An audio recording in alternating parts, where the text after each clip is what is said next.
Fala pessoal, bom dia, boa tarde, boa noite para todo mundo que nos acompanha. Estamos aqui de volta para mais um podcast. Vou apresentar todo mundo aqui novamente porque a gente tem um integrante novo, que é o Dr. Leonardo, mas basicamente eu, Iago Travagini, Rodrigo Acioli, Stefano Potzclan, Laura Rezende e Leonardo Ribeiro, nosso novo analista aqui da Grifato, que vai participar daqui para frente com a gente desses podcasts, trazendo alguns insights interessantes e vai se ambientando aqui com a gente também para trocar essa ideia. Leonardo, só se apresenta um pouquinho, fala seu nome aí e o que que você vai, onde que você vai trabalhar aqui na da Grifato, só para todo mundo te conhecer aqui. O seu microfone está mutado. Sim, olá a todos, bom dia, boa tarde, boa noite. Primeira vez que estou aqui no podcast. É um prazer estar com todos vocês aí. Eu sou Leonardo Ribeiro, eu sou médico veterinário, sou formado pela Universidade Federal de Lavras, já fui estagiário da Grifato, depois eu saí, fui fazer meu mestrado e agora estou retornando à casa. Show de bola.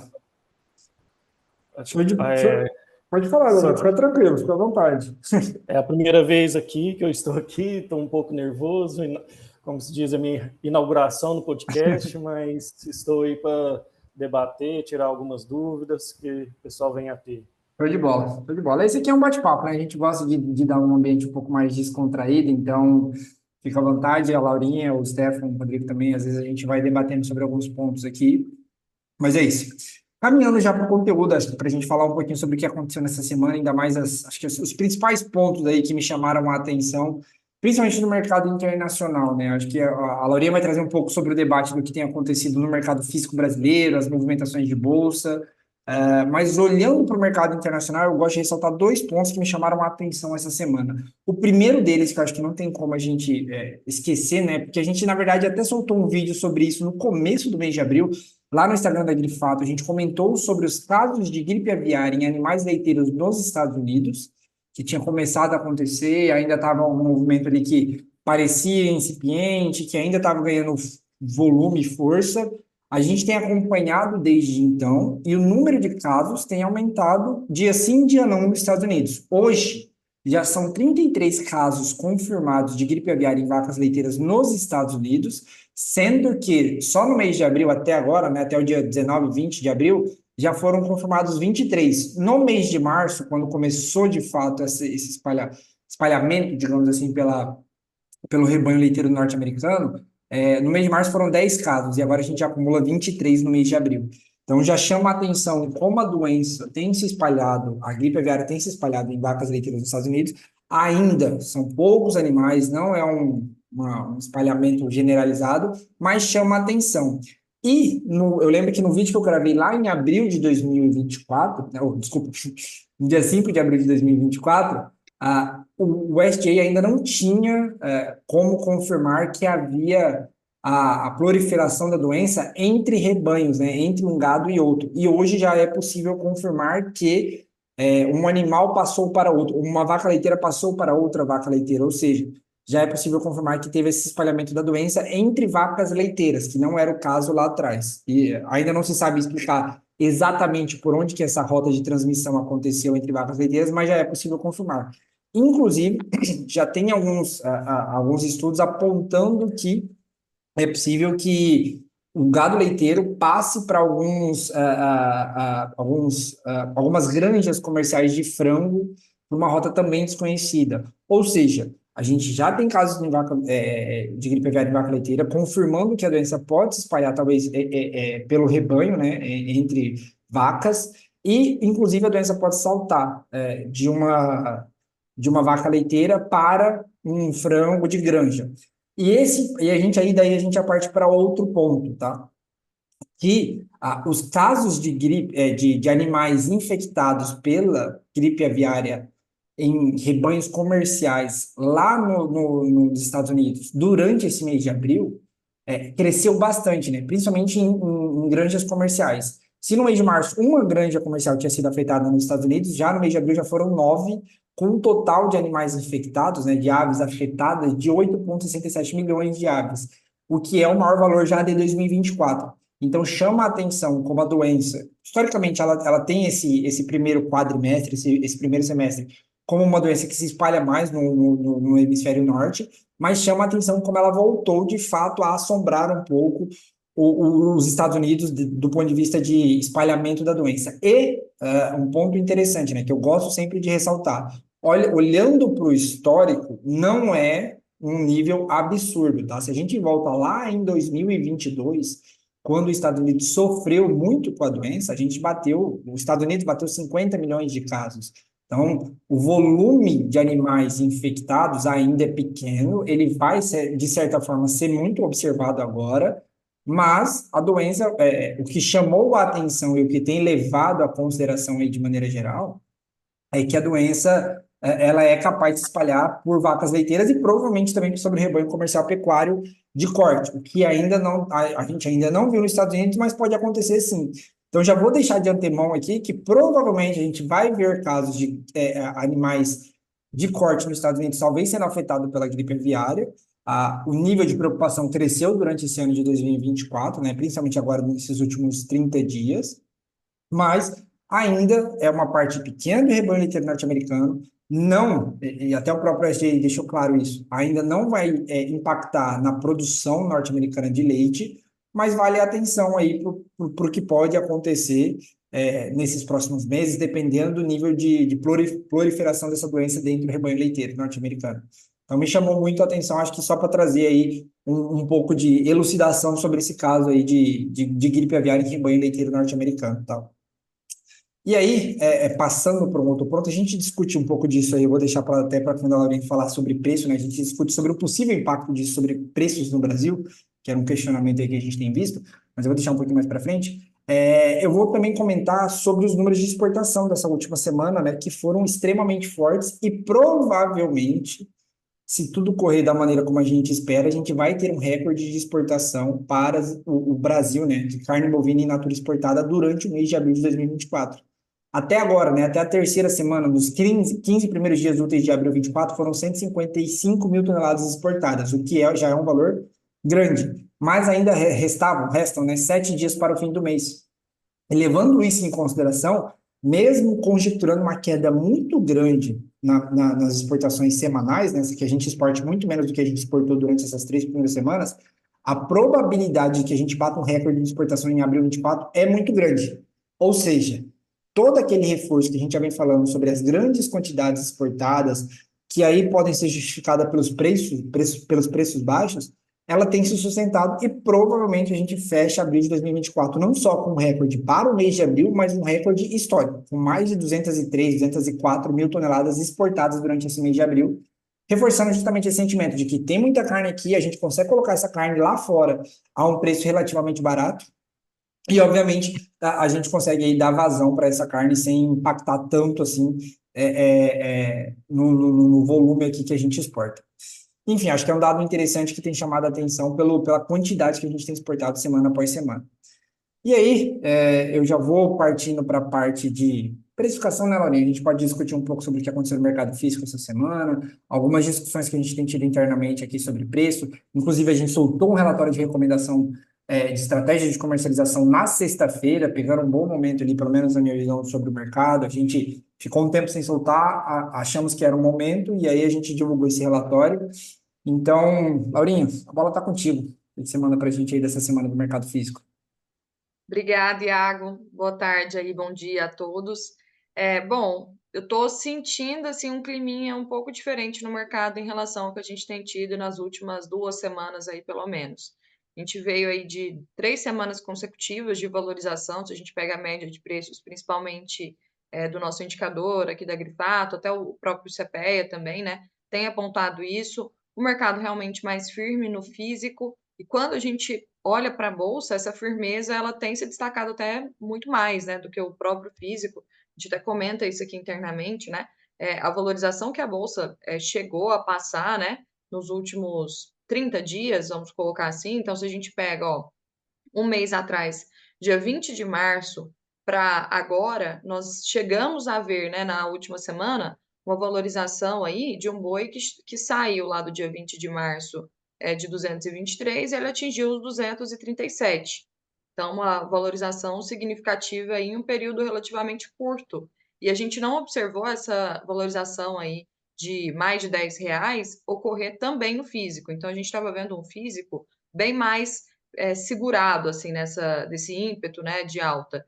Teve sim uma valorização, tanto que a gente já recebeu notificações aqui de boi em São Paulo, balcão a 240, algo que não era visto já há um tempo, né? Desde fevereiro aí a gente não via esse boi de 240 base São Paulo, mas não foi na mesma velocidade que o físico, né? Que o futuro, perdão. Então, o futuro realmente ele estava precificando um otimismo muito maior do que o mercado futuro, né? Do que o mercado físico.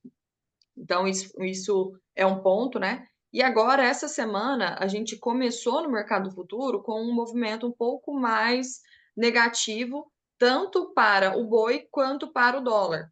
E aí, por que eu acho importante a gente falar do dólar, né? Essa valorização no futuro, aí no mercado futuro, eu vejo que tem dois fatores importantes, a gente vem comentando aí no podcast já há um tempo, mas, primeiro, chuvas, né? Então, com um bom regime de chuvas acontecendo em grande parte aí, principalmente do Brasil Central e Norte, deu ao pecuarista uma folga maior para manter seus animais no pasto e não ter uma necessidade tão imediata, pelo menos, de venda. Então, isso foi um dos fatores aí que na nossa visão, fizeram com que o boi desse essa firmeza aí nos últimos dias. E um outro fator que contribuiu também foi o dólar, que saiu aí numa janela de tempo curta também. Então, você pega o dólar aí há 10, 13 dias atrás, ele estava a R$ 5. E ele chegou a bater 5,29, né? Então, uma valorização também muito aquecida durante um período de tempo curto, né? E esses dois pontos impactam porque o dólar, primeiro, que a arroba brasileira fica mais barata perante o mercado internacional. Então, se a gente pega um dólar de 5 e uma arroba de 231, pegando aí uma referência do CPR de ontem, você teria uma arroba em dólares de R$ 46. Se você pega esse mesmo 5,29 com essa arroba de 231, você tem uma arroba em dólares de 44. Então, o Brasil fica mais barato para o mercado internacional e, além disso, a indústria frigorífica também que vai exportar, ela tem um produto mais valorizado. Porque se a gente pega aí uma tonelada de carne bovina, vou fazer até o cálculo aqui junto com vocês, ó, a 4.500 dólares a tonelada, com dólar de 5, você vai ter uma referência em reais de R$ 22.500 por tonelada. Se você pega esses mesmos 4.500 vezes 5,29, que é o que chegou a bater, você já sobe para 23.800. Então, a indústria também fica com uma margem mais interessante para exportação. Então, é algo que impacta a cadeia pecuária como um todo, né? Então, acho que esses dois foram os principais fatores que impulsionaram, né, a essa valorização. E aí, é algo que a gente sempre tem falado, né? O nosso contexto macro ainda é um contexto de sobreoferta, ainda é um ano de fase de baixa, ainda é um ano de descarte de fêmeas. 2023 foi o primeiro ano, 2024 vai ser o segundo ano, como tem sido, né? A gente está vendo recordes de abates aí, maior abate de um primeiro trimestre da história. Então, todo esse contexto macro nos leva a crer que quando esses dois fatores, que são chuva e dólar, minimizarem ou serem isentos aí da conta, né? Ou saírem um pouquinho da conta, esse boi voltaria a recuar. E é um pouco do que, na minha visão, tem acontecido agora, nesses últimos 2 dias aí da Bolsa, né? Então, as chuvas em algumas regiões ainda acontecendo, ok, mas o clima já está começando a mudar, uma frente fria aí já no radar, as chuvas já com a previsão de não estarem na mesma velocidade que estavam algumas semanas atrás, e o dólar abaixando, né? Então, esse mesmo dólar que chegou a bater 5,29, agora ele está 5,18. Então, na minha visão, são esses fatores aí que têm trazido essa queda aí no mercado futuro, que provavelmente vão refletir também no físico, visto que no físico a gente ainda está com o mercado muito sobreofertado e eu vejo que a bolsa era um dos fatores que estava dando esse otimismo também reverberando aí no físico, né? Hoje a bolsa a gente sabe que cada dia mais ela está sendo utilizada mais por parte da indústria, por parte dos pecuaristas, então realmente esse otimismo quando se tem no mercado futuro, ele acaba influenciando no físico também. Então, acho que isso foi um fator, sim, que aconteceu. E quando a gente olha para o mercado doméstico, não tem muita novidade positiva para fazer com que esse boi alavanque muito. Né? Carcaça casada ainda, beleza, melhora aí no início de mês, mas piora no início de mês. Então, não tem nenhuma novidade muito positiva aí para falar, nossa, o consumo interno está bombando. Então, eu vejo que daqui para frente, talvez a gente veja esse mercado esfriando um pouquinho mais aí com a chegada do final do mês e início de maio também. Mas eu acho que é um pouco Show. da minha visão, Iago. Até queria que a gente trocasse ali, a gente tem falado bastante sobre isso, né? De Uhum. trocar e dar a opinião uma do outro, mas é o que eu tenho visto, assim, tem sentido o clima do mercado mudar um pouquinho, sabe? Aquele Uhum. otimismo que a gente estava observando, ele não tô Principalmente sentindo nesses últimos, acho que essa. principalmente nesses últimos, no início dessa semana, né, na verdade, desde sexta-feira, assim, a Bolsa começou a refletir um pouco dessa mudança de ar, digamos assim, né, o cheiro, digamos assim, gosto de falar, o cheiro do mercado parece que deu uma mudada. A gente já vem pontuando sobre isso, né? Como eu disse, a gente soltou um relatório de recomendação na sexta-feira, mas de maneira geral, eu acredito que essas oportunidades elas vêm e vão. O próprio dólar, né? Acho que eu comentei com o Stefan sobre isso há uma semana atrás, mais ou menos, sobre como o dólar tem se movimentado, se movimentou de uma maneira estressante, ele chegou a bater 5,30. Até pontuei com ele que eu acreditava que como o mercado ia absorver relativamente bem a questão do Oriente Médio, né? É uma questão que é sensível, mas ao mesmo tempo ela vem com muita força, depois ela perde um pouco de força. O dólar chegou a bater 5,30 e agora volta a 5,19. Então, acredito que isso também influenciou na precificação dos futuros de boi gordo.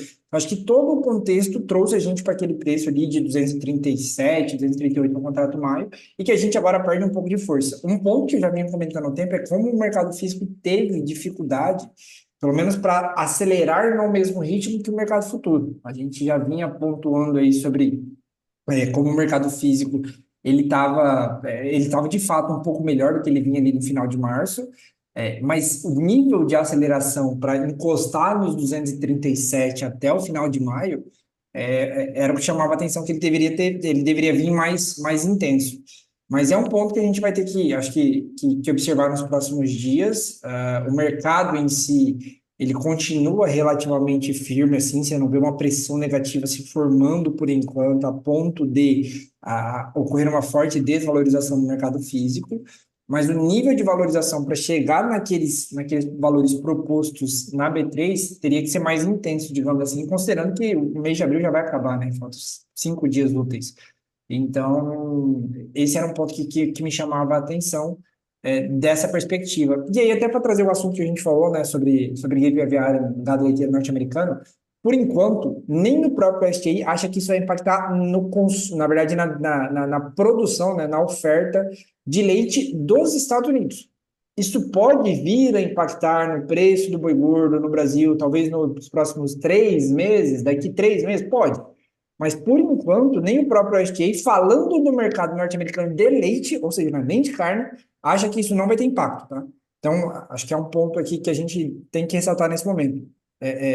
Nesse ponto atual, não há impacto na cadeia leiteira norte-americana e o que dirá na cadeia de carne brasileira por enquanto, tá? Então, por enquanto, a gente pode ficar relativamente tranquilo quanto a isso, né? Acho que o impacto, se vier, vai ser mais, talvez daqui 2, 3 meses, se a doença se espalhar no gado de corte norte-americano.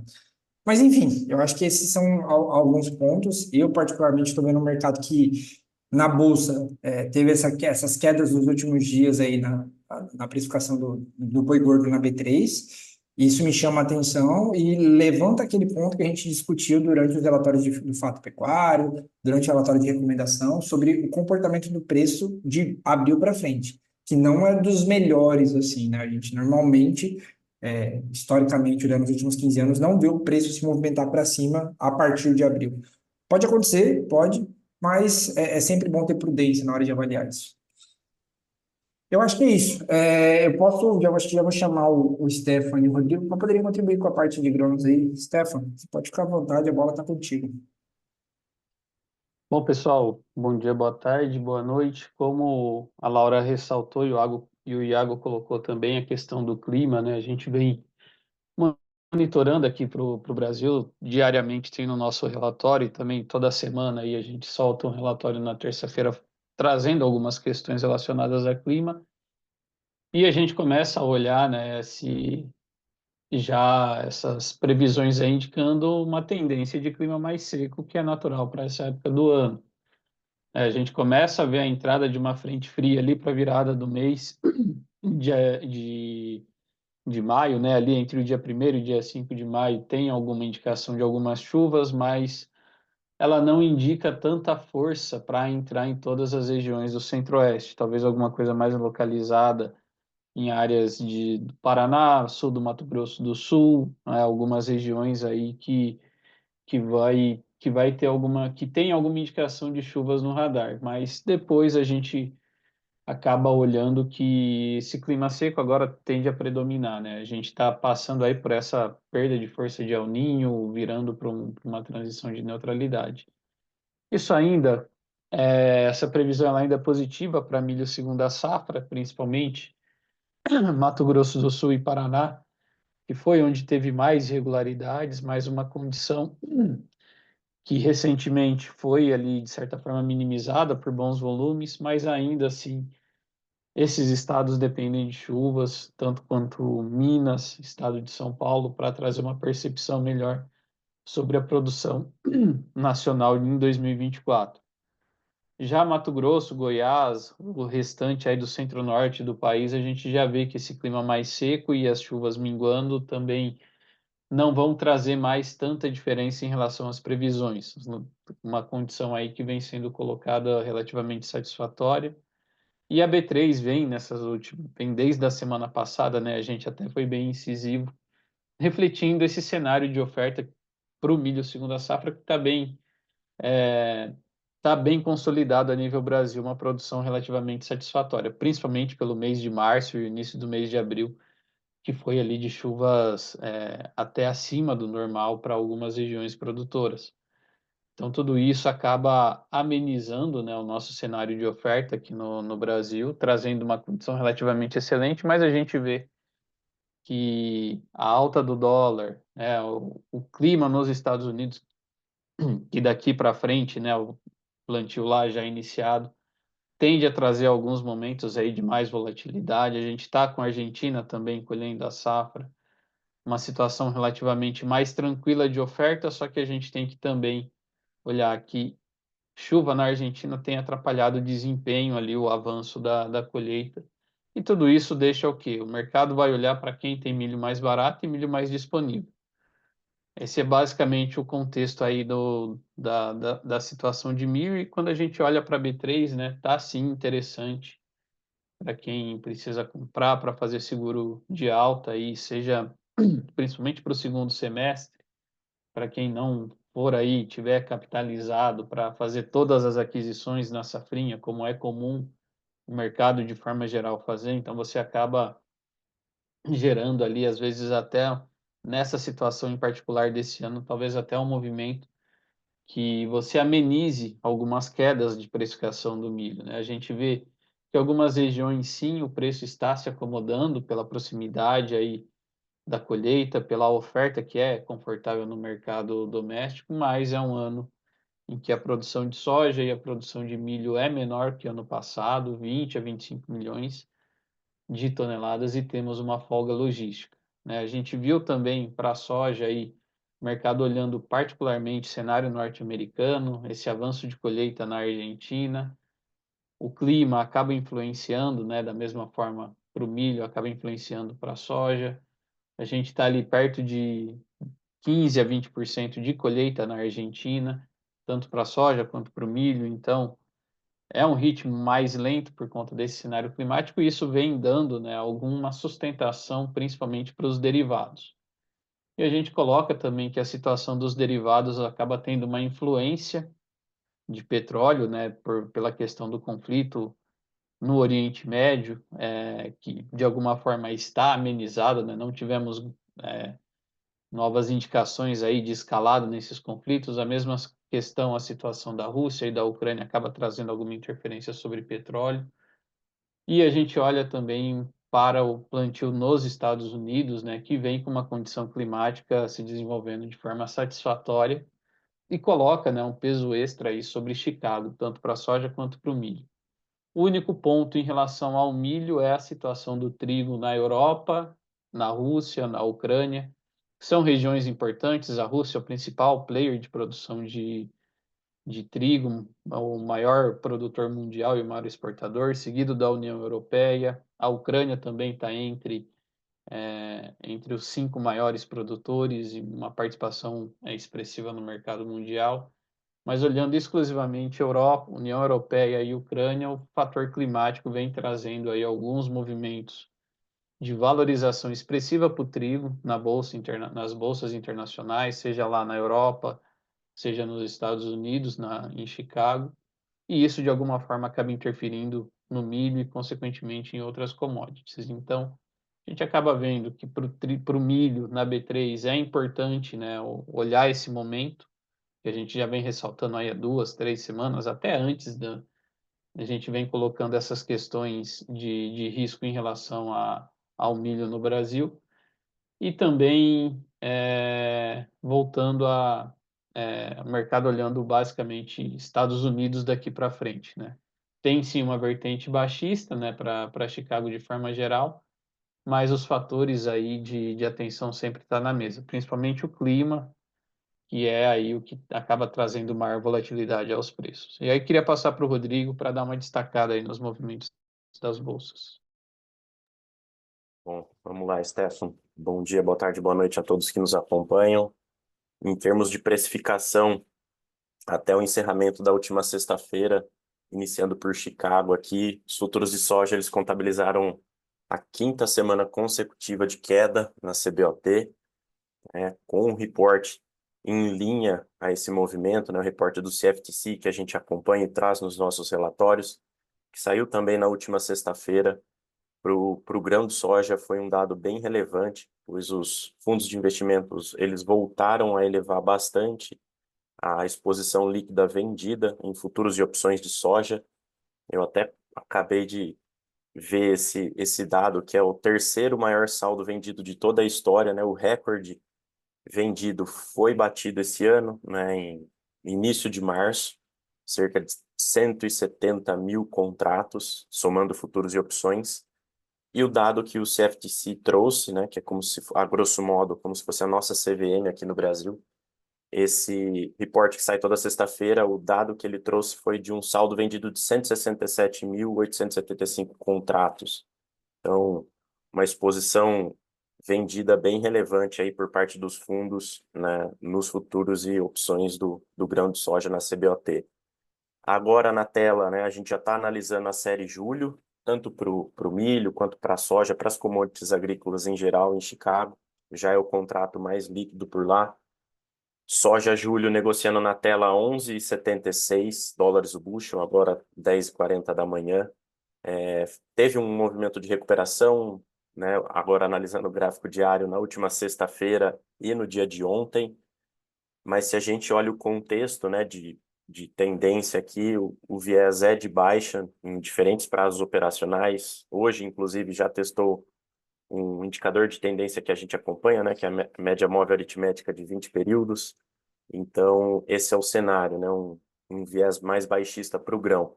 Quando a gente olha para o milho, também a série julho, aqui sim um contexto mais lateralizado, né, o milho trabalhando dentro de uma congestão de preços. O futuro para julho 24, negociando a 4,49 dólares o bushel. Também no último reporte do CFTC, que traz esse posicionamento dos fundos para o milho, né, eles aumentaram também a exposição vendida em futuros e opções de milho até o dia 16/4. Né? O relatório saiu dia 22, mas ele acompanha até a última terça-feira. O dado, a gente diz que é atrasado, né? Então, saldo vendido aí de 279.570 contratos. Acho que, em termos de precificação, esses foram os movimentos mais relevantes. Como o Stefan colocou, o mercado olhando bastante para o plantio nos Estados Unidos, né? Tanto o plantio de milho, que já foi iniciado agora bem no início de abril, e agora o de soja. Ambos estão em linha com o dado do ano passado, né? Para o milho, ele atingiu 12% da área até 21 de abril, né? É o mesmo percentual, o mesmo avanço frente a 2023. E para a soja, 8% da área até 21 de abril, também em linha com 2023.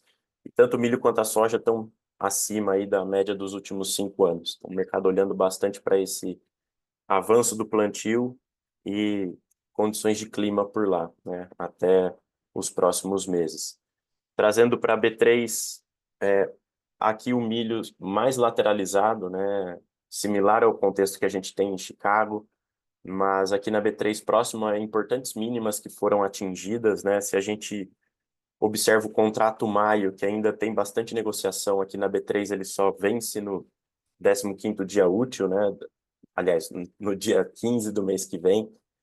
A mínima dele foi atingida ali no final de fevereiro, a 55,11. Então, foi a mínima de toda a série maio 24 aqui na B3. E esse mês ele atingiu, né, na mínima, mês de abril 24, olhando ainda para o contrato maio, né, foi 56,50.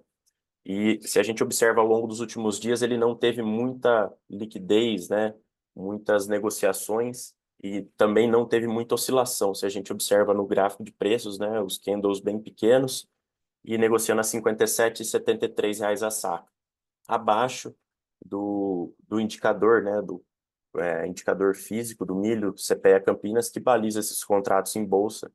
No dia de ontem ele veio a R$ 58,76 a saca.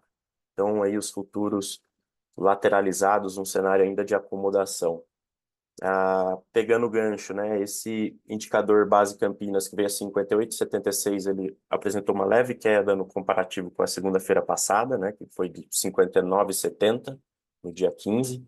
E para a soja, quando a gente observa o indicador Paranaguá, um cenário de maior sustentação, né, em virtude desse dólar, que até a Laura pontuou no início aqui da nossa reunião semanal, e também da reação dos prêmios de exportação. Então, o indicador CPEA Paranaguá ontem veio a R$ 127,28 a saca. Cenário de maior firmeza quando a gente observa aí, ó, ao longo dos últimos dias e da última semana.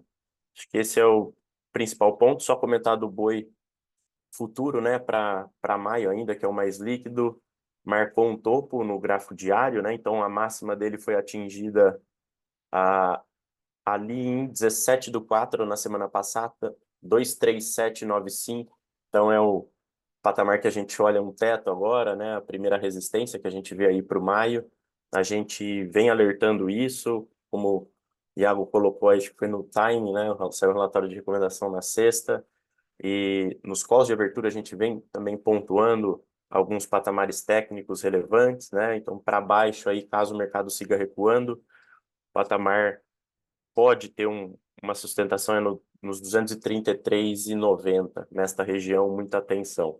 Acho que é isso, mas o ativo, se a gente analisa graficamente, né, tecnicamente, ele ainda está em um viés de alta, né? A tendência é de alta no curto prazo aí. Show de bola, Rodrigão. Só para pontuar, um fato que eu vi, acho que se não me engano, ontem saiu uma confirmação sobre dólar, consequentemente, foi um dos motivos que afeta dólar, né? Acho que se a gente pegar, tipo, a notícia que eu vi, basicamente, se a gente pegar tudo que entrou na Bolsa Brasileira no ano passado, nos 4 primeiros meses desse ano já saiu 70% desse valor, né? Ano passado, se eu não me engano, foram 45 bilhões de reais que entraram por investidores internacionais durante o ano passado, e 70% desse valor, né, 31 bilhões, já saíram em 2024.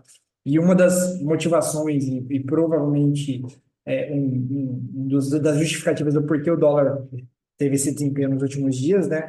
E o que leva esses investidores sacarem é o que está acontecendo com as metas fiscais brasileiras, né? Que foram revisadas.